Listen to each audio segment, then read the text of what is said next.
हम प्रभु का धन्यवाद करते हैं प्रभु के सारे अनुग्रह और आशीषों के लिए जो अब तक प्रभु हमारे जीवन में प्रदान करते आए हैं। आइए हम वचन की ओर जाएं। आज की मनन के लिए हम पढ़ेंगे मरकुस रचित सुसमाचार 16वां अध्याय उसका 5 और 6 पद। कब्र के भीतर जाकर उन्होंने एक जवान को श्वेत वस्त्र पहने हुए दाहिनी ओर बैठे देखा और बहुत चकित हुई। उसने उनसे कहा, चकित मत हो, तुम यीशु नासरी को जो क्रूस पर चढ़ाया गया था ढूंढती हो। वह जी उठा है, यहाँ नहीं है। देखो, यही वह स्थान है जहां उन्होंने उसे रखा था। परमेश्वर इस वचन के द्वारा हमें आशीष प्रदान करे। यीशु मसीह एक बार मरा और हमेशा के लिए जी उठा है। वह यीशु आज भी जीवित है। प्रभु चाहता है, प्रभु यीशु मसीह चाहता है कि मनुष्य जाति उसके कलवरी क्रूस के बलिदान को स्मरण करे। उसके लिए उसने प्रभु भोज की विधि दिया, जिसमें रोटी तोड़ी जाती है और दाखरस में से पीते हैं। पहली सदी की कलीसिया हर दिन एकत्रित होकर रोटी तोड़ते थे, अर्थात हर दिन वे मसीह की बलिदान को स्मरण करते थे। केवल बलिदान ही नहीं, वो बलिदान के बाद यीशु मसीह मरे हुओं में से जी उठा, इस बात पर विश्वास करके वे उस बात के प्रचार करता रहा। यीशु मसीह के जी उठकर स्वर्गारोहण करने के बाद उस बात की प्रचार करने वाले प्रेरित और चेले लोग यीशु मसीह की जी उठने के बारे में ज़्यादा प्रचार करता रहा, ताकि लोग ये जाने ना सिर्फ यीशु जो इस पृथ्वी पर जीवित रहा और मरा, वह उसका अंत नहीं था, वह मरे हुओं में से जी उठा है। प्रेरितों के काम की पुस्तक में यीशु मसीह की जी उठने के बारे में सबसे ज्यादा वर्णन इसलिए था कि वे लोग जीवित रहकर जब इस बात की प्रचार कर रहे थे, उस वक्त यीशु मसीह का पृथ्वी पर जीवित रहना और यीशु मसीह की मृत्यु अधिकतर यरूशलेम निवासी जानते थे। वे यीशु को मसीहा के रूप में माना, अधिकतर यहूदी, और यीशु मसीह 3.5 वर्ष उनके बीच में जो काम किया, उन आश्चर्य कर्मों के कारण यीशु प्रसिद्ध हुआ, जिसके कारण आगे जाकर यीशु क्रूस पर जब मारे गए, उस बात की भी चर्चा पूरी जगत में हुई, पूरी यहूदियों के बीच में हुई। इसलिए सब यहूदी यीशु को जानते थे कि वो मसीहा के रूप में आया, लेकिन वो मारा गया, इतना उनको मालूम था। लेकिन यीशु मसीह जी उठा है, यह बात उनको नहीं मालूम था। उसका कारण यीशु मसीह जिस दिन जी उठा, उसी दिन यहूदी आत्मिक अगुवों ने यह बात की प्रचार कर लिया कि वो जी नहीं उठा है।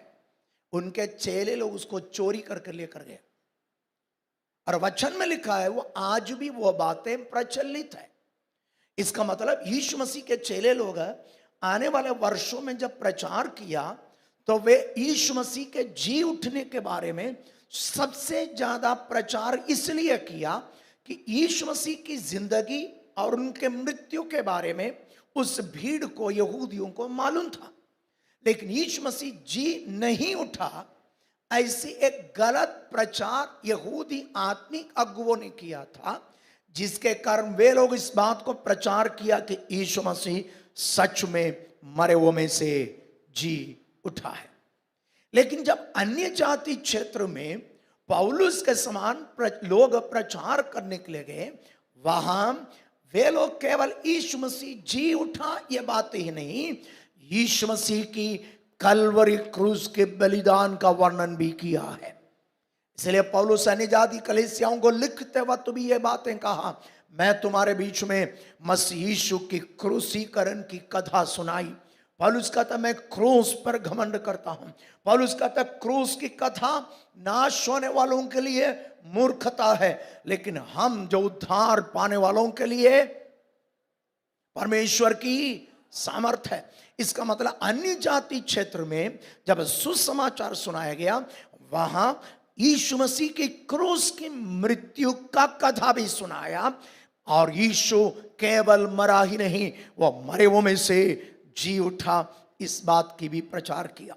ऐसा है तो आज जब हम सुसमाचार सुनाते हैं तो केवल यीशु मसीह के जी उठने के बारे में ही नहीं, यीशु मसीह की क्रूस की कथा, उसके मृत्यु के बारे में भी कहना अनिवार्य है। लेकिन केवल यीशु मसीह की मृत्यु के बारे में ही नहीं, वो मरा जरूर था लेकिन मृत्यु उसका अंत नहीं, वो मरे हुओं में से जी उठा है, ये बात भी कहना जरूरी है।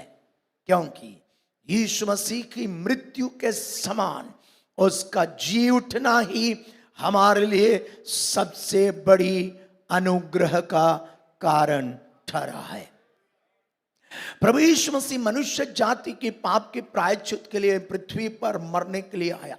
इस पृथ्वी पर एक ही व्यक्ति है जो मरने के लिए आया, वो प्रभु यीशु मसीह है।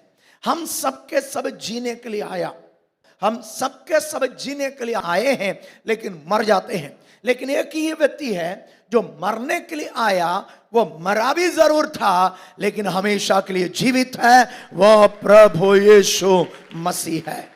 परमेश्वर की योजना के अंतर्गत प्रभु यीशु मसीह इस पृथ्वी पर आया और यीशु मसीह 3.5 वर्ष तक इस पृथ्वी पर मसीहा के रूप में काम करता रहा। और यीशु को मसीहा के रूप में स्वीकार करते हुए बड़ी भीड़ यीशु के साथ यरूशलेम में जुलूस लेकर प्रवेश भी किया, क्योंकि वे जाना और सोचा ये हमारा मसीहा है, इसलिए रोमन सरकार को हटाकर अपना सरकार स्थापित करेगा। लेकिन यीशु मसीह जब जुलूस लेकर यरूशलेम में प्रवेश किया तो जहां जाना था वेलों के हिसाब से यीशु मसीह रोमन सरकार की सिपाही लोग जो पलटन पाए जा रहे थे वहां जाकर उनको हटाना था, लेकिन यीशु उल्टी दिशा में चले गया, यरूशलेम मंदिर में चले जाकर वहां का यहूदियों को भगाया जो अनुचित काम कर रहा था, जिसके कारण वे उन पर आशा रखना छोड़ा और वे उसी सप्ताह के अंतिम दिनों में कहा उसको क्रूस पर चढ़ाओ, क्योंकि वे सोचा वह मसीहा है तो रोमन सरकार को हटाकर अपना राज्य स्थापित करेगा। लेकिन यीशु मसीह पकड़वाए गए। उसके बाद यीशु मसीह का मुकदमा 5 न्यायालयों में 7 बार किया गया। उसके बाद यीशु को क्रूस पर चढ़ाया। यीशु मसीह को क्रूस पर चढ़ाने के लिए जब ले जा रहे थे, यीशु मसीह को उससे पहले लहूलुहान कर दिया था। मैंने कहा पिलातुस यीशु मसीह का कैसे बचने के लिए 3 बार कोशिश किया। पहली बार उसने हेरोदेस के पास भेज दिया, दूसरा उसने बरअब्बा के बदले में यीशु को छोड़ने के लिए कह दिया, लोग बोला नहीं नहीं इसको क्रूस पर चढ़ाओ। उसके बाद अंतिम बार पिलातुस ने एक काम और कर दिया, एक व्यक्ति जो क्रूस पर चढ़ाए जाते हैं उसको कभी कोड़े नहीं लगाना चाहिए, सीधा उसको क्रूस पर चढ़ाना चाहिए। लेकिन पिलातुस यीशु मसीह को बचाने के उद्देश्य से कोड़े लगवाया, सिर पर मुकुट, कांटों का मुकुट रखा, मारा। उसके बाद लहूलुहान यीशु को यहूदी आत्मिक अगुवों के पास जो कह रहे इसको क्रूस पर चढ़ाओ, उनके पास से लेकर गया ताकि इसका हालात को देखकर वे लोग कहें इसको छोड़ दो। यही पिलातुस ने सोचा, लेकिन लोग बोला नहीं नहीं इसको क्रूस पर चढ़ाओ, जिसके कारण यीशु को कोड़े लगवाए थे। अर्थात यीशु गबथा, जहां पिलातुस यीशु को अंतिम बार न्याय किया, वहां यीशु को कोड़े लगवाए। वहां से लेकर कलवरी क्रूस तक यीशु मसीह का लहू बहता ही रहा और यीशु लहूलुहान हुआ और यीशु चलने में सक्षम नहीं था। और यीशु मसीह तो कैसे गिरेगा जब पीछे लकड़ी बांध कर रखा है हाथों को सीधा करके, तो गिरेगा कैसे? सामने गिरेगा। सामने गिरेगा तो उसका मुंह के बल वो गिरेगा। यीशु बार बार मुंह के बल गिरा है। जब सिपाहियों ने देखा ये क्रूस तक या गोलगोथा तक पहुंचने में टाइम लगेगा, समय लगेगा, क्योंकि यहूदियों ने यह बात को बोला था यह शाम से लेकर या शबत का दिन शुरू हो रहा है। शबत की विशेषता, एक शबत के दिन में कोई यहूदी का शव क्रूस पर लटकते नहीं रहना, उससे पहले वो मर जाना और उससे पहले उसको गाड़ना भी है। ऐसे है तो तीनों लोग यीशु मसीह के साथ जो डाकू लोग क्रूस पर चढ़ाए गए, वे भी यहूदी है। ये तीनों शाम 6 बजे से पहले मरना भी है, 6 बजे से पहले उनको गाड़ना भी है, जिसके कारण यीशु मसीह को ऐसा ही उठते गिरते यदि आगे जाएं तो समय लगेगा। इसलिए शमौन कुरेनी का रहने वाले एक शमौन, एक काला आदमी, जिसको सिपाहियों ने बोला एक क्रूस उठाओ, वह क्यों क्रूस उठाने के लिए कह दिया? रोमन सरकार के सिपाहियों को रोमन सरकार अधिकार दिया था कि वो अपना कुछ सामान, कुछ बोझ लेकर जा रहे एक सिपाही, वह किसी भी मनुष्य से कह सकता है मेरा बोझ उठाकर मेरे साथ 1 मील दूर चले, तो उसको चलना पड़ेगा। वह कोई भी क्यों ना हो, कोई भी भीड़ के सामने क्यों ना हो, एक रोमन सिपाही जब कहता है ये मेरा बोझ उठाओ और मेरे साथ 1 मील दूर चल, तो चलना ही पड़ेगा। इसलिए यीशु पहाड़ी उपदेश में एक बात कहा, यदि कोई तुमसे 1 कोस साथ चलने के लिए कहे तो उसके साथ 2 कोस चलो। 2 कोस मतलब 2 मील, मतलब यही था। जब एक रोमन सिपाही एक व्यक्ति से कह रहे मेरा बोझ उठाओ मेरे साथ 1 मील दूर चल, तो क्या हो रहा है? यह सिपाही के द्वारा उसका अपमान किया जा रहा है। लोगों के सामने एक व्यक्ति दूसरे एक मनुष्य का बोझ उठाकर उसके पीछे चलना है, उसको अपमानित करने के बराबर है। लेकिन यीशु कह रहे जब लोग तुम्हें अपमानित करने के लिए ऐसा कहते हैं 1 मील दूर चल, तो उसके साथ 2 मील चल देना। यही यीशु बोला था। और सिपाही लोग ये कुरेनी शमौन मनुष्य को क्यों बोला यह लकड़ी उठाने के लिए? इसलिए बोला उनका अधिकार था सिपाही का, वह कहें तो करना पड़ेगा। जिसके कनीस ने वो क्रूस उठाया, उसको नहीं मालूम था ये किसका क्रूस है, क्या है। उसके सामने 3 डाकू लोग गोलगत्था की ओर ले जा रहे हैं क्रूस पर चढ़ाने के लिए। उसमें से एक व्यक्ति, उतना ही उसने समझा सिपाही ने बोला है तो उठाना पड़ेगा, उठा लिया, गोलगत्था पर ले जाकर छोड़ दिया। लेकिन कुछ दिन के बाद उसके पास किसी ने आकर बोला जिसका क्रूस तो उठाया था ना, वो किसी साधारण व्यक्ति का क्रूस नहीं था, वो मसीहा का क्रूस था। कैसे मालूम? क्योंकि कहता है जिसका क्रूस तो उठाया वो मरे हुओं में से जी उठा है। Praise the Lord. इतिहास इस बात को कहते शमौन कुरेनी यीशु मसीह के चेलों को ढूंढ कर गया, उनके पास जाकर पूछा जिसके चेले तुम थे, जो तुम्हारा गुरु था, जिसका क्रूस मैंने उठाया, क्या वो मसीहा है? वो मरे हुए में से जी उठा है? वे लोग बोला हाँ वो मसीहा था, वो मरे हुए में से जी उठा, वो हमको अपने आप को दिखाई दिया। तब वे लोग सुसमाचार उस कुरेनी शमौन को सुनाया, वो यीशु मसीह पर विश्वास किया, उद्धार पाया। उसके बाद उन चेलों के साथ रहकर पेंदिकुस का दिन में पवित्र आत्मा की सामर्थ्य जो 120 लोगों के ऊपर उतर आया था, उस भीड़ में शमौन कुरेनी और उसकी पत्नी भी थे। वे पवित्र आत्मा से भरपूर होकर आगे जाकर कुरेने में प्रभु का वचन सुनाया। Praise the Lord. आगे जाकर उनका दोनों संतान रूफस और अलेक्जेंडर, रूफस के बारे में कहता है वो प्रभु में प्रसिद्ध हुआ। अलेक्जेंडर के बारे में कहते हैं वो रोमन सरकार का एक प्रांत का गवर्नर बन गया। रूफस के बारे में वचन में लिखा प्रभु में प्रसिद्ध। रूफस के बारे में कहते हैं रूफस और कुरेनी उसकी माँ, यह सब के सब अफ्रीका के कुरेने का रहने वाले, वे लोग काले लोग, यहूदी जरूर है लेकिन काले लोग हैं। वह काला आदमी रूफस आगे जाकर यरूशलेम कलीसिया जो गोरे लोगों की कलीसिया है वहां का बिशप बन गया है। Praise the Lord. आगे जाकर प्रेरित पौलुस भी कह रहे हैं अलेक्जेंडर और रूफस की मां जो मेरी भी मां है। पौलुस क्या कह रहा है? रूफस और अलेक्जेंडर की मां मेरी भी मां है। इसका मतलब पौलुस गोरा आदमी कह रहा है वह काला लेडी मेरी मां है। इसका मतलब आत्मिक रूप में वो मेरी मां है। एक प्रकार से मसीह का क्रूस उठाया हुआ शमौन कुरेनी का पूरा घराना मसीह में अनुग्रहित और आशीषित हुआ है। यदि हम मसीह का क्रूस उठाने के लिए तैयार हो जाएं, मसीह के लिए अपमानित होने के लिए तैयार हो जाएं, आप और आपका पीढ़ी ये पृथ्वी पर आशीषित होगा ही होगा। Praise the Lord. Yeshu Masih क्रूस पर मारा गया। यीशु मसीह के बारे मैंने कहा सुबह 9 बजे से लेकर शाम 3 बजे तक यीशु क्रूस पर लटकता रहा। दोनों समय क्यों? यरूशलेम मंदिर में 2 बार बलि चढ़ाए जाते हैं, एक सुबह 9 बजे, दूसरा शाम 3 बजे। इसलिए सुबह 9 बजे यीशु क्रूस पर लटकाया गया, 3 बजे यीशु प्राण छोड़ दिया। इन 6 घंटे अर्थात 9 बजे से लेकर 3 बजे तक जो रहा, उन 6 घंटों में 9 बजे से लेकर 12 बजे तक यीशु 3 वाणियां, 3 बातें बोला।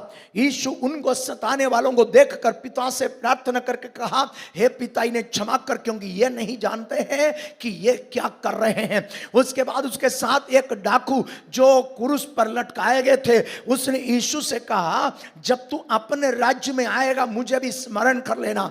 यीशु ने बोला, आज ही तू मेरे साथ स्वर्गलोक में रहेगा। ये दूसरी वाणी जो यीशु ने कहा। तीसरा, यीशु मसीह की माता मरियम वहां खड़ी है, अर्थात क्रूस के तले खड़ी है। उसको देखकर यूहन्ना से कह दिया, ये तेरी मां है, और मरियम से कह दिया यूहन्ना को दिखाकर, ये तुम्हारा बेटा है। तब यूहन्ना जाकर यीशु मसीह की मरियम को लेकर अपना घर में ले जाकर छोड़ दिया। अर्थात यीशु क्रूस पर लटकाए गए, तब यीशु मसीह की माता मरियम वहां थी, लेकिन यीशु का मृत्यु के वक्त वो वहां नहीं थी, क्योंकि यूहन्ना यीशु के कहने के अनुसार उसी वक्त यीशु के सामने ही उनकी माता को अपने घर में ले गया। उसके बाद यूहन्ना अकेला वापस आकर वो क्रूस के वहां खड़ा रहा। ये 3 बातें यीशु 12 बजे से पहले कहा, लेकिन 12 बजे से लेकर शाम दोपहर 3 बजे तक विशेष बात यही था, यीशु एक भी शब्द नहीं बोला। यह 3 घंटे की विशेष था। पूरा देश में अंधियारा छाया रहा। क्यों अंधियारा छाया रहा और क्यों यीशु एक भी शब्द नहीं बोला? वो 3 घंटा था जो यीशु आपके लिए और मेरे लिए पाप बन गया। पाप बन गया, पापी नहीं, सारे मनुष्य जाति का पाप का बोझ पिता परमेश्वर ने अपना पुत्र पर डाल दिया। वो उसी वक्त तब वो 3 घंटा परम पवित्र परमेश्वर अपनी पवित्रता से होकर जब पुत्र पर देखा, वो देख नहीं पा रहा है, क्योंकि उस वक्त उसका पुत्र पाप बन चुका है, जिसके कारण पिता ने अपना मुंह मोड़ लिया, जिसके कारण यीशु वो 3 घंटा कुछ नहीं कहा। 3 घंटा कुछ नहीं कहा। 3 बजे अंधेरा हट गया और यीशु फिर से बोलने लगा। यीशु ने क्या बोला? यीशु ने बोला, एलोई एलोई लम्मा शबक्तनी, अर्थात हे मेरे परमेश्वर, हे मेरे परमेश्वर, तू मुझे क्यों छोड़ दिया? आपको मालूम, अनादि काल से लेकर अनंत काल तक यदि पुत्र प्रभु यीशु अपना पिता को कभी परमेश्वर कहा है तो वही एक ही क्षण था, इस वक्त। और कभी भी इतिहास में अनादि काल से अनंत काल तक यीशु कभी अपना परमेश्वर को परमेश्वर नहीं कहा, क्योंकि वह उनका पिता था। लेकिन यही एक ही क्षण है जब यीशु ने परमेश्वर को, अपना पिता को पिता नहीं कहा, परमेश्वर कह दिया। क्यों? क्योंकि उस वक्त पिता ने अपना पुत्र से मुंह मोड़ लिया, जिसके कारण यीशु कह रहे, हे मेरे परमेश्वर, हे मेरे परमेश्वर, तू मुझे क्यों छोड़ दिया? क्योंकि पिता ने उसे छोड़ दिया। क्यों मालूम? आपके लिए और मेरे लिए, आपका और मेरा पाप क्षमा हो जाए, हमारा पाप का प्रायश्चित हो जाए, उसके लिए यीशु आपके लिए और मेरे लिए पाप बना, जिसके कारण पिता ने उसे छोड़ दिया। उसके बाद यीशु कहा, मैं प्यासा हूं, अर्थात 5वीं बात जो यीशु क्रूस पर लटक कर कहा, मैं प्यासा हूं। 6वीं बात यीशु ने कहा, सब कुछ पूरा हुआ।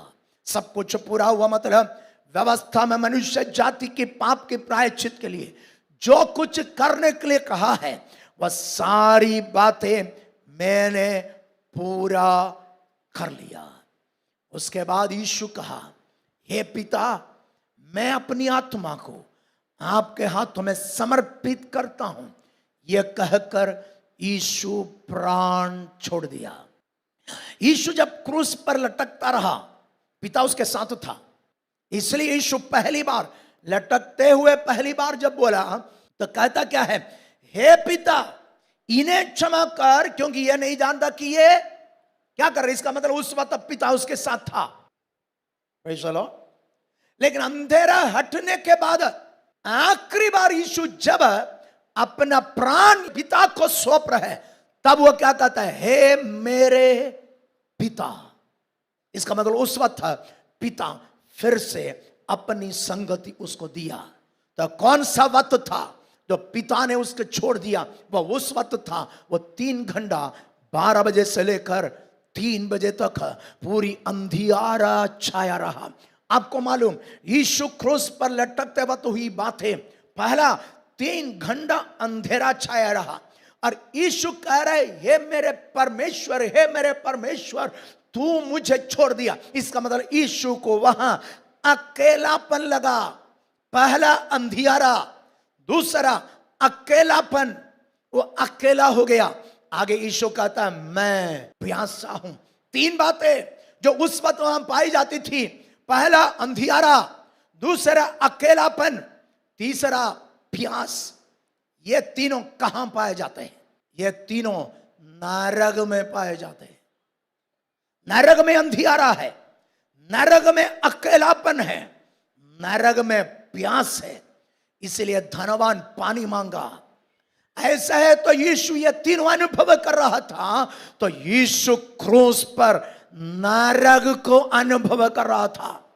हम अपने पाप के कारण जिस नरक में जाकर उसको अनुभव करना चाहिए, उससे हमें बचाने के लिए यीशु क्रूस पर पाप बना ही नहीं, नरक को अनुभव कर रहा था। Praise the Lord. कई आत्मिक संदेश यीशु मसीह के क्रूस पर लटकते वक्त हुई है, उन सारी बातें कहना नहीं चाहूंगा। अंत में यीशु अपना प्राण पिता के हाथ में सौंप कर छोड़ दिया, अर्थात वो स्वयं अपनी आत्मा को दे दिया।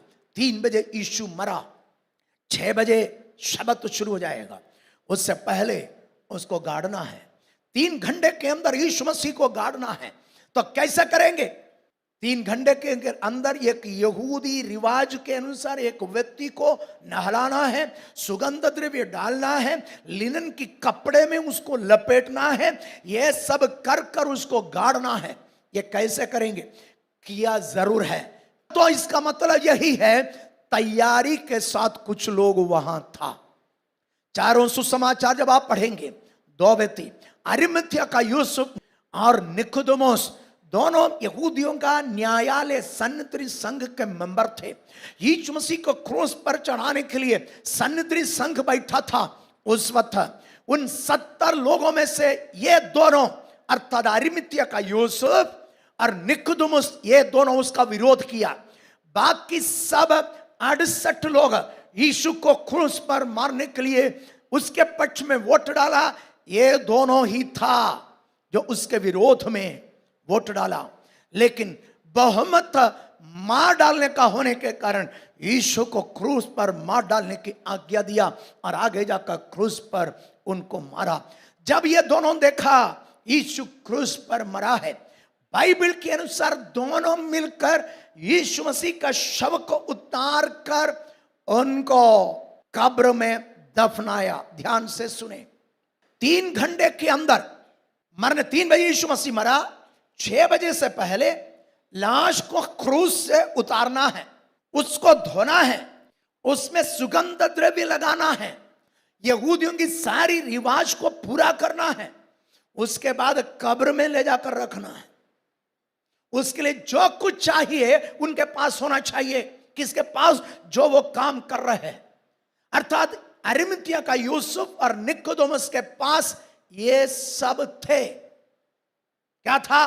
कपड़ा था, सुगंध द्रव्य था, कम से कम 70 किलो सुगंध द्रव्य यीशु के ऊपर लगाया होगा। विद्वानों का अभिप्राय में यहूदी रिवाज के अनुसार इसका मतलब ये सब लेकर ये दोनों आए थे। यीशु मरने के बाद सुगंध द्रव्य खरीदने के लिए, कपड़ा खरीदने के लिए वे लोग नहीं गया, क्योंकि शब्द शुरू हो रहा है, उससे पहले सारा दुकान बंद हो जाएगा। ऐसा है तो यीशु मसीह को दफनाने के लिए जो कुछ चाहिए वे दोनों पहले से खरीद कर रखा है। Praise the Lord. अब यीशु मरने के बाद इनको 3 घंटे के अंदर क्रूस से उतार कर उनके लिए जो कुछ करना है कर कर यीशु के लिए कहीं और कब्रिस्तान में ले जाकर उनको रखना भी संभव नहीं है, क्योंकि समय बहुत जाएगा। तो इसका मतलब यह है वे लोग कब्र की भी तैयारी पहले से कर लिया। कौन? निकोदेमुस और अरिमथिया का यूसुफ। यह कब्र किसका था? अरिमथिया का यूसुफ का कब्र था, नया कब्र। यह कहां पर है? यह गोलगोथा के नजदीक आप जाएगा तो एक ही जगह है, वो एक ही बगीचा है। उस बगीचे में एक ही कब्र है, एक ही कब्र है। इसका मतलब वह कब्रिस्तान नहीं था, आज भी कब्रिस्तान नहीं है। यीशु मसीह का कब्र जहां है वह कब्रिस्तान नहीं था, वह ग्रेवयार्ड नहीं था। ग्रेवयार्ड कब्रिस्तान मतलब कई कब्र होगा, लेकिन यहां एक ही कब्र है। इसका मतलब वो एक ही कब्र केवल यीशु के लिए किया था। अरिमथिया का यूसुफ एक धनाढ्य यहूदी है, वो श्रापित जगह जहां लोगों को क्रूस पर चढ़ाते हैं, उस गोलगोथा के पास का जो है उसी जगह में अपने लिए एक कब्र नहीं बनाएगा। यह बनाएगा कहां मालूम? जैतून पहाड़ पर बनाएगा। आज भी जैतून पहाड़ देखा पूरा कब्र है, क्योंकि यहूदी क्या विश्वास करता है, मसीह आएगा तो जैतून पहाड़ पर आएगा। तो जैतून पहाड़ में जितने गाड़े गए वे लोग वहां से क्या हो जाएगा? पहले जी उठेगा। इसलिए धनाढ्य लोग पहले से कब्र खरीदता है। ऐसा है तो अरिमथिया का यूसुफ अपने लिए वहां जरूर खरीद कर रखा है। तो फिर यहां यह कब्र उसने किसके लिए खोदा है? और किसी के लिए नहीं, प्रभु यीशु मसीह के लिए है। ये उनको कैसे मालूम? ये यीशु मरेगा, उसको गाड़ना है, अब वे जाना है। उसका कारण निकोदेमुस जो मनुष्य था ना, वो यहूदियों का आत्मिक अगुवा था। यीशु मसीह सेवा आरंभ करके पहली बार जब यरूशलेम में प्रवेश किया, यरूशलेम मंदिर को शुद्धिकरण का प्रक्रिया पूरा किया, उसके बाद यरूशलेम में बड़े बड़े आश्चर्य कर्म कर लिया। निकोदेमुस वहां है, वो जाना ये मसीहा हो सकता है। यह जानने के लिए रात के वक्त कोई ना देखे, इसलिए रात के वक्त यीशु के पास गया। जिस घर पर यीशु रह रहा था उसके ऊपर में छत में यीशु को लेकर गया, वहां यीशु मसीह से बातें किया। उस रात की बात से निकोदेमुस समझ गया ये नासरी यीशु मसीहा हो सकता है। Praise the Lord. तो मसीहा है तो यह व्यवस्थापक है, यह आत्मिक अगुवे है, यह वचन जानता है। इसने पवित्र शास्त्र में ढूंढने लगा। क्या ढूंढने लगा? मसीहा कहां से आएगा, मसीहा का गुण क्या क्या है, मसीहा क्या क्या करेगा, और मसीहा का जीवन कैसे रहेगा, मसीहा कहां मरेगा, कैसे मरेगा। ये बातें निकोदेमुस ढूंढने लगा। अरिमथिया का यूसुफ भी साथ दे दिया। दोनों मिलकर परमेश्वर का वचन 3-3.5 साल ढूंढता रहा, और यीशु मसीह की ओर नजर भी रखता है। वे वचन को ढूंढता रहा, मसीहा के बारे में लिखी गई बातों को समझता रहा, और यीशु के जीवन को भी देखता रहा। वे समझ गया यीशु जो कुछ कर रहे हैं, कह रहे हैं, इन बातों से वे दोनों समझ गया ये पक्का हमारा मसीहा है।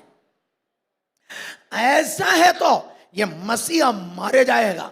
वह कब मारे जाएगा? एक फसह का पर्व में मारा जाएगा। यदि फसह का पर्व में मारा जाएगा तो कहां मारे जाएंगे? वो क्रूस पर मारे जाएंगे। क्रूस पर मारे जाएगा तो कहां है? वो गोलगोथा है, जहां लोगों को क्रूस पर चढ़ाता है। ऐसे तो गोलगोथा पहाड़ पर यीशु मरेगा। कब मरेगा? फसह का पर्व में 9 बजे क्रूस पर लटकाए जाएंगे। 3 बजे मरेगा, क्योंकि ये पवित्र शास्त्र में लिखी गई बातें हैं। वे समझ गया ऐसे तो 3 बजे मरेगा तो अगले 3 घंटे के बाद शबत शुरू हो जाएगा। ऐसा है तो वह शबत शुरू होने से पहले इसको गाड़ना जरूरी है। गाड़ना कैसे? इन पर कपड़े लपेटना है, सुगंध द्रव्य लगाना है, उसके बाद ये लाश लेकर कब्र में ले जाकर रखना है। कब्र में ले जाने का समय नहीं होगा, जिसके कारण अरिमतिया का यूसुफ ने क्या किया मालूम? वो गोलगोथा पहाड़ जहां क्रूस पर लोगों को चढ़ाते थे, उसके साथ पाई जाने वाली वो बगीचा है ना, वह स्वयं खरीद लिया। उसके बाद उसमें एक नया कब्र खोद कर बना दिया, क्योंकि दोनों मिलकर परमेश्वर के वचन से समझ गया था ये मसीहा है तो आगे का फसह का पर्व में ये मरेगा। जब यीशु रविवार के दिन जुलूस लेकर यरूशलेम में प्रवेश कर रहे थे, उस जुलूस में निकोदेमुस और अरिमतिया का यूसुफ भी रहा। वे समझ गया यही फसह में ये मसीहा मारा जाएगा। ऐसे है तो इसी शुक्रवार शाम को इसको गाड़ना जरूरी है। ऐसे है तो शुक्रवार के दिन यीशु मसीह को जब पकड़ कर ले जा रहे थे क्रूस पर चढ़ाने के लिए, उससे पहले निकोदेमुस और अरिमतिया का यूसुफ यीशु को गाड़ने के लिए कब्र को भी तैयार कर लिया, कपड़ा भी ले लिया और सुगंध द्रव्य भी लेकर तैयारी के साथ बैठा। विद्वान का अभिप्राय है जो यीशु को क्रूस पर चढ़ाने के बाद लोग उसके सामने खड़े हैं, ये दोनों अरिमतिया का यूसुफ और निकोदेमुस दोनों जाकर वह कब्र में जाकर बैठा जहां यीशु को गाड़े जाने का है। इंतजार कर रहा था वो मरने का। जैसा 3 बजे यीशु मरा, ये लोगों को मालूम हो गया यीशु मर गया। कैसे मालूम हो गया? लिखा है भूकंप हुआ। नहीं है क्या? भूकंप हुआ, कब्रें खुल गई है, परमेश्वर का मंदिर का पर्दा ऊपर से लेकर नीचे तक फट गया। ये बातें वे लोग जाना है, जिसके कारण वे समझ गए वो मर गया। दोनों अरिमतिया का यूसुफ और निकोदेमुस जो कब्र में बैठा था निकल कर आया, क्रूस के पास आकर देखा यीशु मर गया है। अरिमतिया का यूसुफ निकोदेमुस को बोल दिया तू यहां खड़े रह, मैं पिलातुस से जाकर अनुमति मांग कर लाता हूं इसको उतारने का। अरिमतिया का यूसुफ अधिकारी और धनाट्य व्यक्ति एक मंत्री पिलातुस के पास जाकर बोला वो मर गया, वो लाश हमको दे दो। उसने सिपाहियों को बुलाकर पूछा वो मर गया क्या? वो इतना जल्दी कैसे मर गया? पिलातुस पूछ रहे जल्दी मरा है क्या यीशु? हाँ जल्दी मरा है। एक व्यक्ति क्रूस पर जो चढ़ाए जाते हैं वह मरने के लिए 2 दिन से 7 दिन तक लगेगा। कम से कम 2, ज्यादा से ज्यादा 7 दिन। 2 दिन से पहले एक भी व्यक्ति जो क्रूस पर चढ़ाए जाते हैं मरता नहीं है। लेकिन यीशु मसीह क्रूस पर चढ़ाए जाके 6 घंटे के अंदर मर गया। क्यों मरा मालूम? यीशु को कोई नहीं मारा, बल्कि अपना प्राण वो छोड़ रहा था। Praise the Lord. पिलातुस को आश्चर्य लगा वो इतना जल्दी मर गया क्या? अरिमतिया का यूसुफ को अनुमति दे दिया। अरिमतिया का यूसुफ आया और निकोदेमुस दोनों मिलकर क्रूस पर लटका हुआ यीशु के शव को उतारा। दोनों उसको तैयार किया और जल्दी 6 बजे से पहले कब्र में ले जाकर रख दिया और पत्थर लुढ़का कर रख दिया। अरिमतिया के यूसुफ और निकोदेमुस वे दोनों यहूदी है। अभी जो पर्व चल रहा है कौन सा पर्व है? फसह का पर्व। एक यहूदी का सबसे बड़ा पर्व है फसह का पर्व। फसह का पर्व में परमेश्वर के मंदिर में जाना हर यहूदी के लिए बड़ी आशीष का कारण है। लेकिन आपको मालूम ये दोनों इस फसह का पर्व मना ही नहीं सका। क्यों नहीं मना सका? क्योंकि वे अशुद्ध हो गया। अशुद्ध कैसे हो गया? ये दोनों मिलकर शव को छू लिया। शव को छूने से अशुद्ध हो जाएगा। अशुद्ध हो गया तो परमेश्वर के मंदिर में नहीं जा सकता। ये दोनों यहूदी आत्मिक अगुवे लोग हैं। निकोदेमुस और अरिमतिया का यूसुफ उस शव को उतारा जिसके कारण अशुद्ध हो गया, जिसके कारण फसह का पर्व मना नहीं पाया। वे जानबूझकर ऐसा किया। क्यों मालूम? क्योंकि उनको मालूम हो गया आगे जाकर ये फसह का पर्व का ही जरूरत नहीं है। फसह का पर्व किस बात के लिए था? मनुष्य जाति की पाप की प्रायश्चित के लिए स्त्री का संतान होकर जो मरेगा उसकी छाया में लोग अपनी पाप की प्रायश्चित के लिए निर्दोष जानवरों को बलि चढ़ाते थे। निकोदेमुस और अरिमथिया का यूसुफ समझ गया, आज से लेकर और कोई बलिदान की जरूरत नहीं है और कोई फसह की पर्व की जरूरत नहीं है, क्योंकि असली मेमना, परमेश्वर का निर्दोष मेमना, सारी मनुष्य जाति की पाप की प्रायश्चित के लिए बलिदान हो चुका है। इसलिए आगे हमें कोई पर्व मनाने की जरूरत नहीं है। इसलिए जानबूझकर अशुद्ध हो गया, यीशु मसीह का शव को ले जाकर रख दिया, कब्र में रखा, सोचा सब खत्म। यीशु मसीह के चेले भी सोचा सब खत्म। क्या हो गया? सब खत्म। यीशु मसीह मर गया। यीशु मसीह के लिए जय जय बोल के आए हुए लोग ना होशन्ना बोलकर आए। जो जुलूस के साथ आया था वे भी सोचा सब खत्म। यीशु मसीह कई बार बोला मैं मरने के बाद तीसरे दिन क्या हो जाऊंगा, जी उठूंगा। लेकिन यीशु मसीह के चेले हो, उसके साथ चले हुए स्त्री लोग हो, कोई विश्वास नहीं किया। स्त्री लोग विश्वास नहीं है, कैसे मालूम? यीशु मसीह मरने के बाद तीसरे दिन सुगंध द्रव्य लेकर आया। काय के लिए आया? यीशु मसीह जो जी उठा उसको देखने के लिए नहीं है। यीशु मसीह का लाश अभी भी वहां, उसमें क्या करने के लिए आया? लगाने के लिए आया। यीशु मसीह का चेले लोग वहां आया ही नहीं, भाग गए वहां से। इसका मतलब वे किसी को विश्वास नहीं था कि यीशु मसीह मरे हुओं में से जी उठेगा। लेकिन कुछ लोगों को विश्वास था। किसका विश्वास था मालूम? यीशु मसीह के विरोधियों को। याजक, महायाजक और पुण्य लोग मिलकर बोला, अरे भैया वो तो बोला था मरूंगा लेकिन तीसरे दिन क्या हो जाएगा।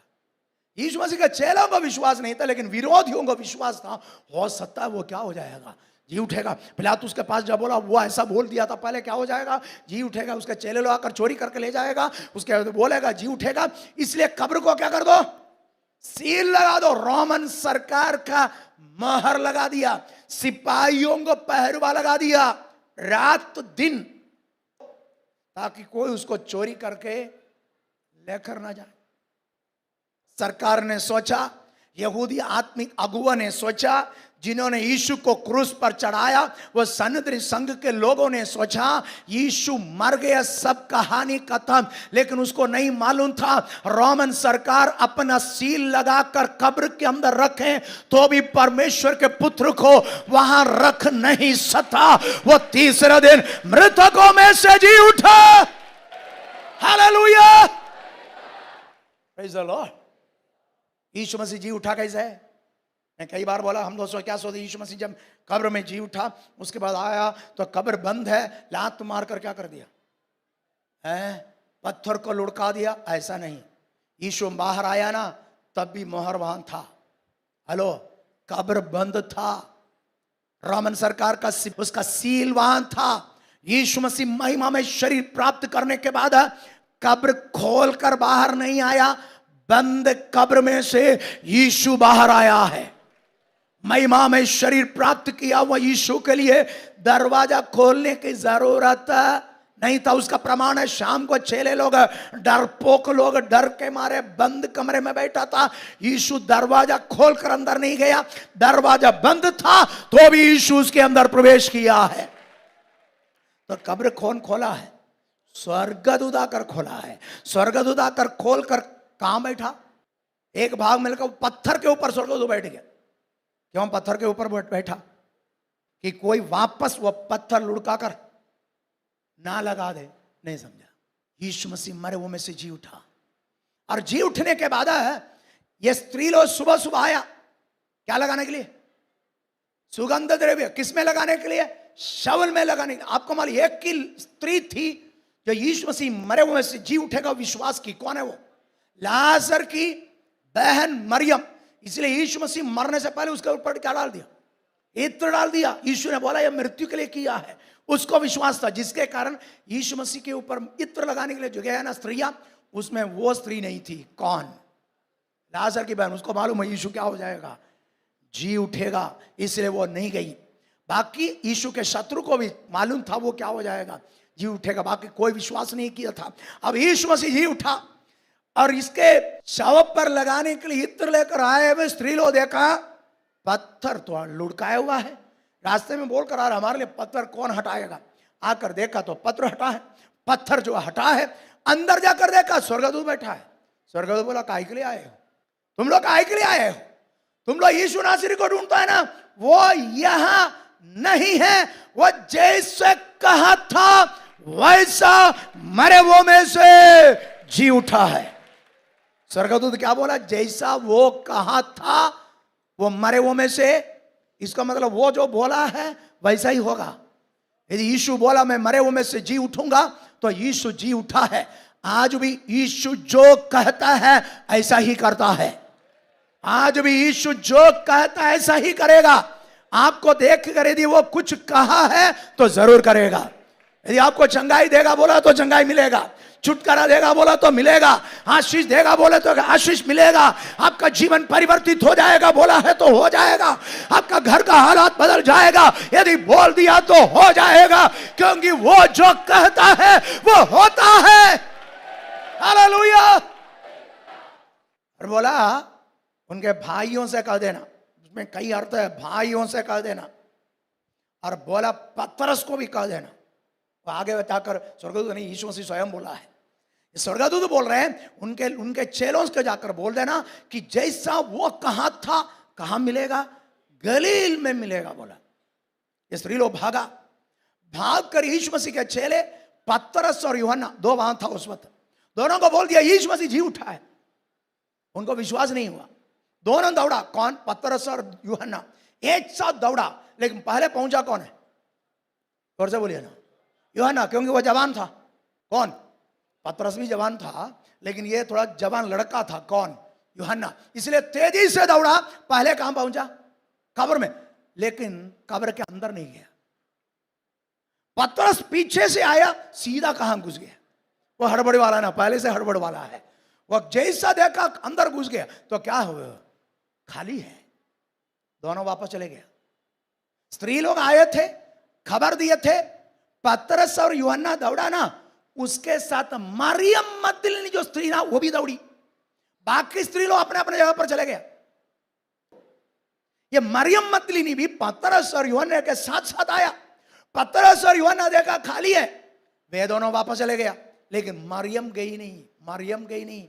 मरियम वहां खड़ी रही। थोड़ी देर के बाद एक पुरुष वहां खड़ा है। स्वर्गदूत बोलने के बाद भी मरियम को उतना विश्वास नहीं है कि वो मरे हुए में से जी उठा। इसलिए वो क्या कहती है? हे महाराज, तू बता उसको कहां रखा है, मैं उसको ले जाऊंगी। क्या कह रही है? 33.5 साल के जवान का शव ले जाऊंगी बोल रही है। वो यीशु था, उसको नहीं मालूम। यीशु अपने आप को प्रकट भी नहीं किया। यीशु उस वक्त उसको प्रकट करना भी नहीं चाहा। लेकिन मरियम का प्रेम के सामने जब वो कह रहा मैं तेरा लाश खो ले जाऊंगी, यीशु ने कह दिया हे मरियम। मरियम का नाम लेते ही मरियम समझ गया ये माली नहीं है, मेरा मालिक है। Praise the Lord. उसने कह दिया रब्बूनी, हे मेरे गुरु। मरियम क्या किया? मरियम यीशु का पैर को पकड़ लिया। हिंदी बाइबल में क्या लिखा है? यीशु ने बोला तू मुझे छू मत। ऐसा नहीं है, मूल भाषा में छू मत नहीं, तू मुझे पकड़ कर मत रख। जब मरियम को मालूम हो गया मेरा गुरु है, वो यीशु के पैर को पकड़ लिया। और याकूब एक बार पकड़ा था ना, उसको याद रहा होगा इसलिए पकड़ कर रखी। याकूब जब परमेश्वर को पकड़ा, परमेश्वर क्या बोला? तू मुझे छोड़, दिन भोर होने वाला है। इसका मतलब याकूब छोड़े बिना परमेश्वर जा नहीं सकता। याकूब छोड़े बिना परमेश्वर जा नहीं सकते। इसका मतलब यदि आप परमेश्वर को ऐसा पकड़े तो आप छोड़े बिना परमेश्वर आपको छोड़कर नहीं जाएगा। Praise the Lord. हम परमेश्वर को याकूब जैसा पकड़ा वैसा पकड़ने वाले हो जाएं, मरियम जैसा पकड़ी वैसा पकड़ने वाले हो जाएं। यीशु को चाहिए तो मरियम को धक्का देकर नहीं जा सकता है क्या? लेकिन यीशु क्या बोलता है? मुझे छोड़। क्योंकि जब तक यीशु को पकड़ कर रखती है तब तक यीशु उसको छोड़ नहीं सकता। आत्मा में कह दो इन दिनों में हम प्रभु को ऐसा पकड़े, हम छोड़े बिना हमारा परमेश्वर ना जाए। हम परमेश्वर की उपस्थिति को ऐसा मानने वाले हो जाएं, अपने अनुभव करने वाले हो जाएं। याकूब कैसे अनुभव किया? भजन से भविष्यद्वक्ता की पुस्तक में लिखा है, वो आंसू बहा बहा कर प्रार्थना किया। यही था तरीका परमेश्वर को पकड़ कर रखने का। आज भी परमेश्वर को पकड़ कर रखने की तरीका यही है, उसकी उपस्थिति में जाकर आंसू बहा बहा कर प्रार्थना कर। आपको छोड़कर कभी नहीं जाएगा, कहीं नहीं जाएगा। आपके आंसुओं को कुप्पी में भरने वाला खुदा है, आपके लिए आश्चर्य कर्म जरूर करेगा। आज सुबह स्वर्ग का परमेश्वर चाहता है कलीसिया परमेश्वर को ऐसा पकड़े कि हम कहे बिना परमेश्वर हमें ना छोड़े। मरियम यीशु को पकड़ कर रखा। यीशु ने मुझे छोड़, क्यों छोड़ना है? क्योंकि मैं अब तक पिता के पास नहीं गया। पिता के पास जाना क्यों है? हाँ, जाना जरूरी है। बोला मुझे काम है, छोड़ना है। किसको छोड़ना है? Praise the Lord. Bible study में आने वालों को मालूम है, प्रेज़ द लॉर्ड, यीशु मसीह मरे हुए में से जी उठा। जी उठने का, यीशु मसीह मरने के बाद गया कहां था? यीशु मसीह मरने के बाद 3 दिन क्रूस पर था ना? क्रूस पर नहीं है तो कब्र में था ना? कब्र में भी नहीं था भैया। कैसा मालूम? डाकू बोला तू अपना राज्य में जब आएगा तब मुझे क्या कर लेना। इसका मतलब उसको मालूम है परमेश्वर आखिरी में अपना राज्य स्थापित करके आएगा तब मुझे भी उठा देना बोला। उसने क्या बोला? आज ही तू मेरे साथ स्वर्गलोक में रहेगा। इसका मतलब यीशु मसीह मरने के बाद कहां गया? यीशु मसीह मरने के बाद कौन सा स्वर्गलोक है? ऊपर का स्वर्ग नहीं, अधोलोक में गया था। इफिसियों की पत्री 4 अध्याय उसका 8 पद से लेकर 6 पद से लेकर 8 पद से लेकर जो बातें लिखा है, घर जाकर पढ़ना, अभी मत पढ़ना। वहां लिखा वो पृथ्वी के निचले भागों में उतरा भी था। वो उतर का क्या किया? वो बंदियों को बांध ले गया और लोगों को दान दे दिया। ये क्या था मालूम? यीशु मसीह मरने के बाद वो पुराने करार के भक्त लोगों का विश्राम स्थल अधोलोक। अधोलोक कहां पर है? पृथ्वी के अंदर नहीं है, पृथ्वी से निचले भाग। उसके लिए कैटरेटा शब्द मूल भाषा में, कैटरेटा मतलब पृथ्वी के अंदर नहीं, पृथ्वी से अलग, पृथ्वी से निचले भाग। इफिसियों की पत्री का 4 अध्याय में लिखी गई बातें पृथ्वी के अंदर नहीं, पृथ्वी से। स्वर्ग ऊपर है क्या? स्वर्ग कहां है? वो पक्का है ना? ऊपर है ना? हाँ पक्का है, ऊपर है। पृथ्वी उसके नीचे है। ये नरक कहां पर है? या अधोलोक कहां पर है? इसके नीचे भाए जाने वाले और एक ग्रह है। स्वर्ग एक ग्रह, पृथ्वी एक ग्रह, वैसा उसके निचले भागों में पाए जाने वाली एक ग्रह है। कौन सा? अधोलोक। अधोलोक में 5 भाग है। अधोलोक में कितना भाग है? यीशु मसीह मरने के बाद अधोलोक में पाए जाने वाले 5 भाग है। उसका ऊपर भाग है अब्राहम का गोद। पुराने करार के सारे भक्त लोग मरने के बाद वहां जाते थे। यीशु मसीह भी मरने के बाद वहां गया, वहां जाकर जय का ध्वनि सुनाया। वो ध्वनि केवल वहां के लोग ही नहीं, पूरा अधोलोक में जितने लोग हैं वे सबके सब सुना। अर्थात हाबिल जिसने पहला बलिदान चढ़ाया, पहला बलिदान परमेश्वर के वचन में लिखी गई बलिदान, पहला बलिदान कौन चढ़ाया था? हाबिल। वो उसी बलिदान में मारा गया। नहीं है क्या? उसका भाई क्या कर दिया? मर गया। वो यहां है, तब से लेकर इंतजार कर रहा है। किसका? असली बलिदान होकर मसीहा आने का इंतजार कर रहा था। करीब 4000 साल से ये बंदा वहां वेट कर रहा है। किसका? मसीहा का। एक दिन यीशु क्रूस पर मरा 3 बजे, उसके बाद 3 बजे वहां पहुंच गया। पहुंचकर बोला मैं मसीहा हूं। आप थोड़ा सोचिए ना, वो हाबेल से लेकर अब्राहम, इसहाक, याकूब, दानियल, दाऊद, वे सबके सब उस मसीहा का इंतजार कर रहे थे। वे सबके सब वहां था, वे इंतजार कर रहा था। कुछ लोग 4000 साल से, कुछ लोग 3000 साल से, कुछ लोग 2000 साल से, कुछ लोग कुछ दिन पहले वहां पहुंचा। वे सबके सब मसीहा का इंतजार कर रहा था। यीशु क्रूस पर मरने के बाद वहां उतर कर कह दिया मैं शैतान को क्रूस पर खुल्लम तमाशा बनाकर जयवंत होकर आया हूं। हालेलुया। आपको मालूम अब तक हुई सबसे बड़ी उत्सव 3 दिन का उत्सव था। वो भी कहां था मालूम?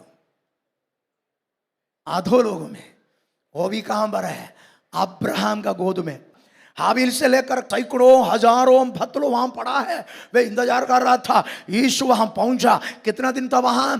3 दिन। ऐसा है तो वो 3 दिन वहां ऐसा उत्सव था जो इतिहास में पहले कभी नहीं हुआ, लेकिन आगे इससे बढ़कर एक उत्सव होने का है। हालेलुया। यदि वो उत्सव अधोलोक में हुआ है, आगे का उत्सव बादलों पर होगा। Hallelujah, hallelujah. यदि वो उत्सव पृथ्वी से निचले भाग अधोलोक में हुई है, आगे का उत्सव वो 1 दिन का नहीं, 2 दिन का नहीं, 3 दिन का नहीं, 3 साल का नहीं, 30 साल का भी नहीं, 300 साल का भी नहीं, अनंत काल तक वो उत्सव जाता रहेगा। हम उस उत्सव का इंतजार कर रहा है। हालेलुया।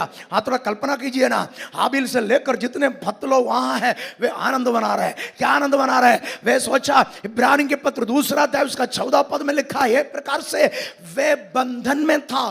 कौन? वे लोग। कौन? मसीह पर विश्वास करके उद्धार पाने के लिए बलि चढ़ाया था, लेकिन पाप की क्षमा हुआ नहीं।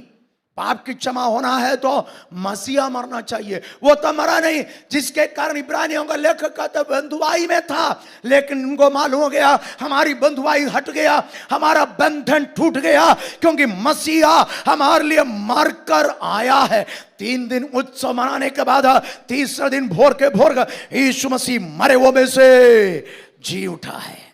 उसके बाद उनसे पहले बोला था, 3 दिन भयंकर आनंद हो रहा था, वहां उत्सव मना रहा था। बोला 3 दिन के बाद मैं पहले उठूंगा, उसके बाद तुम लोगों की आत्मा और प्राण को मैं ले जाऊंगा। तुम लोग जी उठेगा ऐसा नहीं बोला, तुम्हारी आत्मा और प्राण को ले जाऊंगा। यीशु मसीह मरे हुए में से जी उठने के बाद इन आत्माओं को ले आ रहा होगा या लेने वाला होगा। तब मरियम से मुलाकात हुआ। इसलिए यीशु ने बोला, तू पकड़ कर मत रख, मुझे कहां जाना है? क्यों? पिता के पास जाना है।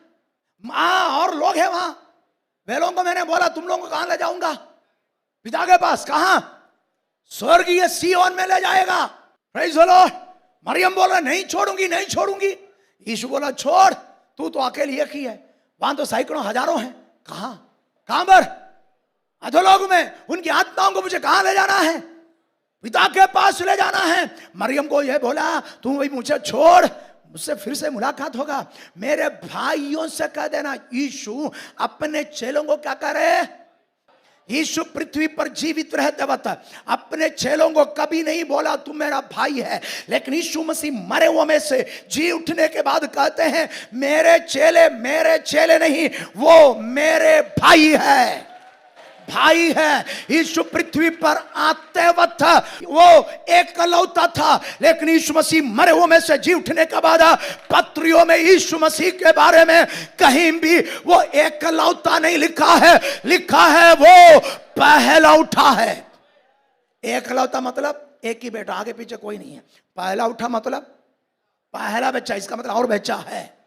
यीशु मसीह परमेश्वर का पहला उठा है, हम आगे का बच्चे लोग हैं। हम आगे का कौन है? इसलिए वचन मिले जितनों ने उसे ग्रहण किया, अर्थात यीशु को ग्रहण किया, परमेश्वर का संतान होने का किसको दिया? मुझे दिया बोलना भाई। Praise the Lord. किसको मिला? ऐसा है तो आप परमेश्वर का संतान है। यीशु मसीह परमेश्वर का संतान है, वह यीशु मसीह परमेश्वर का पहला बेटा है, हम आगे के बच्चे लोग हैं। ऐसे तो यीशु हमारा भाई है, भाई नहीं हमारा बड़ा भैया है। हालेलुया। इसलिए यीशु बोला मेरे भाइयों से कह देना मैं उन्हें कहां मिलूंगा? कहां मिलूंगा? गलील में मिलूंगा। उसमें एक शब्द और जोड़ दिया, क्या बोला? पतरस को भी बोल देना। यीशु मसीह और किसी चेले का नाम नहीं लिया। किसका नाम लिया है? कौन सा पतरस? जिसने यीशु को 3 बार क्या किया था? इनकार किया था। बोला मैं उसको जानता ही नहीं। आखिर में शपथ खाकर बोलता मैं तो उसको जानता ही नहीं। लेकिन यीशु मसीह मरे हुए में से जी उठने के बाद यूहन्ना का नाम नहीं लिया, पतरस का नाम लेकर मरियम को कहते हैं तू जाकर पतरस को बोल देना मैं उनसे मिलूंगा। Praise the Lord. क्यों पतरस का नाम लिया मालूम है? यीशु का इनकार करने के बाद यीशु जब मुड़ कर देखा, पतरस को देखा था, मुर्ग बांग भी दिया था, पतरस फूट फूट कर रोया। उसके अंदर एक डर था, मेरा स्वामी को मैंने इनकार कर दिया था, वो तो पहले से बता दिया और जान भी लिया। उसने मुड़ कर देख लिया, मुझे ग्रहण करेगा क्या? मुझे मारेगा क्या? मुझे नाश करेगा क्या? या स्वीकार करेगा क्या? ये असमंजस में पड़ा था, उनके अंदर डाउट था। इसलिए यीशु ने बोला उसको विशेष रूप में बोल देना। किसको? जो पतरस मेरा इनकार किया ना 3 बार, वो मेरा इनकार 3 बार किया तो भी मैं उसका इनकार 1 बार भी नहीं किया। मैं उसको स्वीकार करने वाला खुदा हूं। हालेलुया। सारा संसार आपको इनकार करे तो भी आपका खुदा आपको इनकार नहीं करेगा। आप परमेश्वर के विरोध में अपराध करने के बावजूद है, पाप करने के बावजूद है, कई बार यीशु को पतरस के समान आप और मैंने इनकार कर दिया है। कई बार जाने और अनजाने में यीशु को कई बार हमने फिर से क्रूस पर चढ़ाया तो भी प्रभु यीशु हमसे प्रेम करता रहा। जैसा उसने पतरस का नाम लिया वैसा हमारा नाम वो बार बार लेता है। आज यीशु आपका नाम भी ले रहा है। यदि पतरस के समान यीशु का इनकार करके जीवन बिताने वाला व्यक्ति आप क्यों न हो, यीशु आज आपका नाम लेकर कहता है मैं तुमसे मिलना चाहता हूं। हालेलुया। यीशु मसीह मरे हुए में से जी उठा। यीशु मसीह मरे हुए में से जी उठा तो परमेश्वर ने क्या कर रहा था? परमेश्वर सृष्टि का काम फिर से कर रहा था। परमेश्वर इस पृथ्वी का सृष्टि उत्पत्ति के पुस्तक में लिखा है 6 दिन काम करने के बाद सृष्टि पूरा कर लिया। उसके बाद 7वां दिन क्या कर दिया? विश्राम किया। आपको मालूम परमेश्वर उस दिन विश्राम में प्रवेश किया, उसके बाद विश्राम में ही था। हाँ, क्यों? क्योंकि उसके बाद उसने एक भी सृष्टि का काम नहीं किया। ध्यान से सुनना, निर्माण तो बहुत कुछ किया, निर्माण बहुत किया, सृष्टि नहीं किया। निर्माण और सृष्टि में क्या है फर्क? निर्माण एक वस्तु जो है उससे दूसरे एक वस्तु बनाना। सृष्टि मतलब शून्यता से कुछ नया बनाना। 6 दिन में परमेश्वर शून्यता से सब कुछ बना दिया। शून्यता से सब कुछ बना दिया। 6वां दिन 7वां दिन बोला आराम, विश्राम। परमेश्वर विश्राम में प्रवेश किया। उसके बाद परमेश्वर कभी सृष्टि का काम नहीं किया, निर्माण बहुत किया। आदम और हव्वा के लिए वस्त्र बना कर दिया ना? नहीं दिया क्या? वो उसके बाद ही दिया था ना। लेकिन उसका विशेषता क्या था? चमड़े से बनाया। इसका मतलब पहले से एक जानवर को मारकर उसका बनाया। इसका पहले से पाई जाने वस्तु से बनाया। सृष्टि का काम परमेश्वर नहीं किया। परमेश्वर फिर सृष्टि का काम कब किया मालूम? जब अपना पुत्र पृथ्वी पर मनुष्य के रूप में जब जा रहे थे तब उसका एक शरीर का सृष्टि जो मरियम का गर्भ में डालने के लिए परमेश्वर ने बना लिया। वह था उत्पत्ति के बाद परमेश्वर का पहला सृष्टि, शून्यता से बनाया। उसके बाद जो दूसरा सृष्टि हुई वो यीशु मसीह के कब्र के अंदर हुई थी। कब्र के अंदर हुई जो है ना, वह पुनर्निर्माण नहीं था। यीशु मसीह का शरीर जो पहले सा था ना, उसमें से एक नहीं बनाया, बल्कि उसको पूर्णता हटाकर एक नया शरीर, एक स्वर्गीय शरीर, उसका सृष्टि परमेश्वर उस कब्र के अंदर कर लिया है। अपना पुत्र के लिए एक नया शरीर का निर्माण। उसका प्रमाण है यीशु मसीह का कपड़ा। यीशु मसीह का कपड़ा जो है ना, वो कपड़ा का विशेष देखा, यहूदियों के जब गाड़ता है ना, 2 कपड़े से गाड़ता है। यहां से एक ही कपड़ा उसको लपेटेंगे, उसके बाद सुगंध द्रव्य लगाएंगे, उसके बाद वही कपड़ा, लंबा कपड़ा, बार बार कपड़ा लपेटेंगे, उसके बाद सुगंध द्रव्य बार बार लगाएगा। ये एक कपड़ा वहां से लेकर पैर तक है। दूसरा गले से लेकर पूरा सिर और मुंह, 2 कपड़े से। यीशु मसीह जी उठने के बाद ये चेहरे लो जाकर देखा, क्या है? कपड़ा देखा। क्या कपड़ा देखा? सिर पर जो बांधा ना उसको मोड़ कर रखा है। लेकिन यीशु मसीह के शरीर में जो कपड़ा था ना, वो कैसा था? वो वैसा कि वैसा पड़ा। वैसा कि वैसा मतलब लपेटे हुआ। इसका मतलब मान लो वो शरीर कोई ले जाना चाह रहा है तो कैसे ले जाएगा? कपड़े के साथ ले जाएगा। मान लो कपड़ा निकाल कर ले जाना है तो क्या करना पड़ेगा? कपड़ा खोलना पड़ेगा।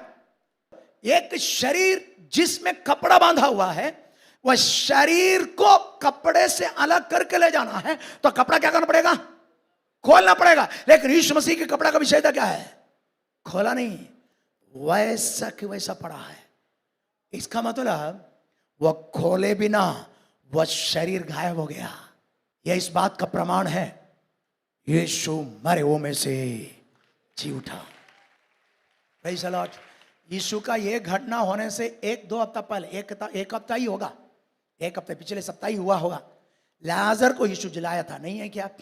लाजर का बोले, हे लाजर क्या हो जाओ, बाहर आ जा। तो क्या हो गया? वो बाहर आया। कैसे आया? कपड़ा बांधा हुआ था। यीशु ने बोला क्या कर दो, उसको खोल दो। यदि यीशु इसी शरीर में वापस आता तो उसका शरीर में क्या पाया जाता? कपड़ा पाया जाता। कौन सा कपड़ा? वही कपड़ा जो उसमें बांधा था, लेकिन अभी वो कपड़ा वहीं पड़ा है। इसका मतलब जो जी उठाना वो शरीर नहीं है, वो शरीर गायब करके पिता ने अपना पुत्र के लिए एक नई शरीर का सृष्टि कर लिया। आप ध्यान से सुने। उस दिन से परमेश्वर अपना विश्राम छोड़ दिया। सृष्टि करने के बाद 7वें दिन में क्या शुरू किया था परमेश्वर? विश्राम। तब कब तक विश्राम किया?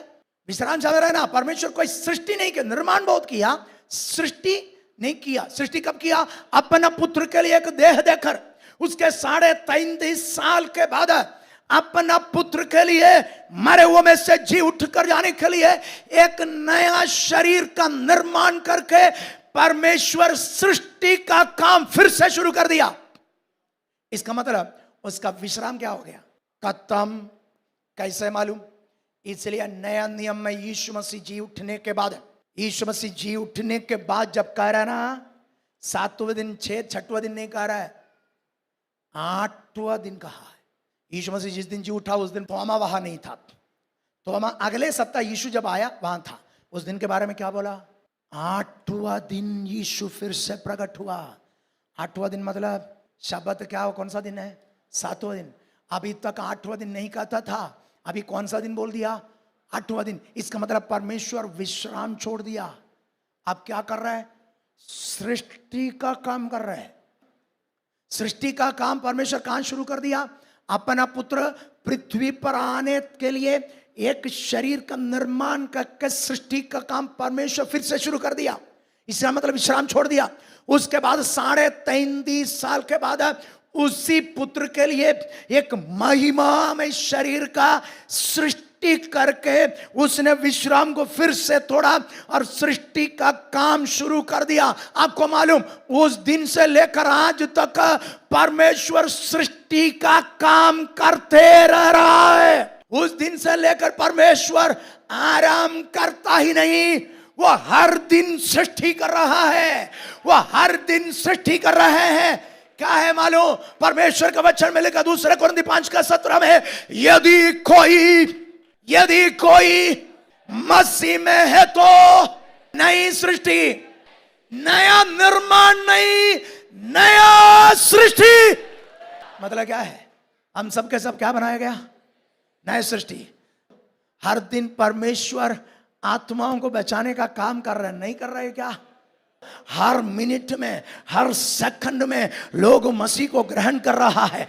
एक दिन में पृथ्वी पर हजारों लोग सच्चा खुदा को जान रहा है, पुत्र पर ही विश्वास करके उद्धार पा रहे हैं। परमेश्वर पिता उन सबको नया सृष्टि बना रहा है। अर्थ समझ रहे क्या? अपना पुत्र के लिए एक नया शरीर, महिमा में शरीर का सृष्टि करना पिता ने आरंभ किया। विश्राम छोड़ दिया। आज तक विश्राम में नहीं है, आज तक काम में है। एदन की वाटिका के विश्राम के बाद परमेश्वर काम शुरू कर दिया। अब तो रुकने का नाम ही नहीं ले रहा है। आपको बनाया वो क्या बनाया? जो नहीं बना बन जाना आज। Praise the Lord. प्रभु ने आपको और मुझको क्या बना दिया? नई सृष्टि। अभी भी लोगों को क्या बनाते जा रहे हैं? नई सृष्टि। इसका मतलब परमेश्वर काम में व्यस्त है। उत्पत्ति के पुस्तक में 6वें दिन के बाद जिस परमेश्वर 7वां दिन विश्राम में प्रवेश किया, नया नियम में 7वां दिन खत्म हो गया, 8वां दिन शुरू हो गया। आगे वो काम आज भी जारी है। पुनरुत्थित यीशु की सामर्थ्य आज भी पृथ्वी पर जारी है। हालेलुया। परमेश्वर सृष्टि का काम अपना पुत्र के लिए कब्र में करके शुरू कर दिया। अभी भी कर रहे हैं। कब तक रहेगा? कब तक रहेगा मालूम? आपको और मुझको उनके समान। किसके समान? यीशु के समान एक महिमा में शरीर देते तक वो ये काम करता रहेगा। परमेश्वर का सृष्टि का काम उस दिन खत्म होगा। किस दिन? जब हमें अपना पुत्र के समान एक महिमा में शरीर देगा। यही हमारी आशा है। यीशु मरे हुए में से जी उठा, अच्छा है, लेकिन आप नहीं जी उठा तो? यीशु मरे हुए में से जी उठा, अच्छा है, लेकिन आप जी नहीं उठते, हम जी नहीं उठते तो क्या फायदा? लेकिन प्रभु का धन्यवाद हो, यदि यीशु मरे हुए में से जी उठा है, उन पर विश्वास करने वाले भी जी उठेगा। वो दिन निकट आया है, वो दिन निकट आया है जिसके बारे में थिस्सलुनीके की पत्री पहला पत्री 4 अध्याय में प्रेरित पौलुस का, तब प्रभु आप स्वर्ग से उतरेगा, प्रधान दूत का शब्द सुनाई देगा, तुरही फूकी जाएगी, परमेश्वर का शब्द सुनाई देगा, तब जो मसीह में मरे हैं वे पहले जी उठेंगे, उसके बाद हम जो जीवित है हमारा रूपांतरण होगा। उस दिन परमेश्वर का सृष्टि का काम खत्म हो जाएगा। तब तक यह सृष्टि का काम जारी है। यदि पिछले दिनों में प्रभु आपका सृष्टि का काम किया है तो आज प्रभु आपका घर में काम करेगा। कौन सा काम? सृष्टि का काम करेगा। आपका घर में जो अभी तक मसीह में नहीं आया, विश्वास करें प्रभु उनको मसीह में लाने जा रहा है, उसके अंदर सृष्टि का काम करने जा रहा है। आपका पड़ोसी के जीवन में सृष्टि का काम होने जा रहा है। यदि आपके जीवन में उसने सृष्टि का काम करके यदि आपको नया सृष्टि बनाया है, स्वर्ग का परमेश्वर आपके घराने के लोगों के जीवन में भी नया सृष्टि का काम कर सकता है। आपके पड़ोसी में भी आमीन प्रभु नया सृष्टि का काम कर सकता है। हमारे शहर में नया सृष्टि का काम होगा, हमारे गांवों में नया सृष्टि का काम होगा, हमारे देश में नया सृष्टि का काम होगा। विश्वास है क्या? वह काम जारी है, वह काम जारी है। वह कब खत्म होगा मालूम? यीशु जैसा कब्र में से बाहर आया वैसे एक शरीर जब तक हमें नहीं मिलेगा तब तक वह काम जारी रहेगा। हम प्रभु का धन्यवाद करें परमेश्वर का प्यार के लिए जो हम पर उसने प्रकट किया, अपना पुत्र को मरने के लिए दे दिया। उसका मृत्यु उनका अंत नहीं था, वो उनको मरे हुए में से जिलाकर अपने देह ने बिठाया। हेलो, यीशु आज कहां पर है? यीशु कहां पर है? पिता के। आप कहां बैठेगा? आप कहां बैठेगा? यीशु ने बोला जहां मैं बैठा हूं वहां तुम भी बैठोगे। इसका मतलब हम भी एक दिन पिता के देने बैठेगा। विश्वास है क्या? विश्वास है क्या? उसके लिए उसने हमें नया सृष्टि बना दिया। अब इस नए सृष्टि का काम जारी है। एक दिन नया सृष्टि का पूर्तिकरण महिमा में शरीर स्वर्ग का परमेश्वर हमें देगा। हम उसके साथ बादलों पर उठा लिए जाएंगे, अनंत काल तक उसके साथ रहेगा। यह हमारी आशा है, यह हमारा विश्वास है। यह पूरी होने जा रहा है। वह आज भी पूरी हो सकता है, वो कल भी पूरी हो सकता है। अगले संडे यहाँ आने की जरूरत ही ना पड़े। अगले संडे हम सबके बस स्वर्ग में हो सकता है। अगले संडे हम पिता के देने हो सकता है। ओ हालेलुया! मसीह का आना निकट है, हमारा पुनरुत्थान निकट है। यीशु यदि मरे हुए में से जी उठा है, हम भी जरूर जी उठेगा। विश्वास है क्या? विश्वास है तो विश्वास जिसको है वे खड़े हो जाएं और प्रभु का धन्यवाद करें। प्रभु ने हमें जिलाया है, उसने हमें उद्धार दिया है, उसका अनुग्रह उसने हम पर प्रकट किया।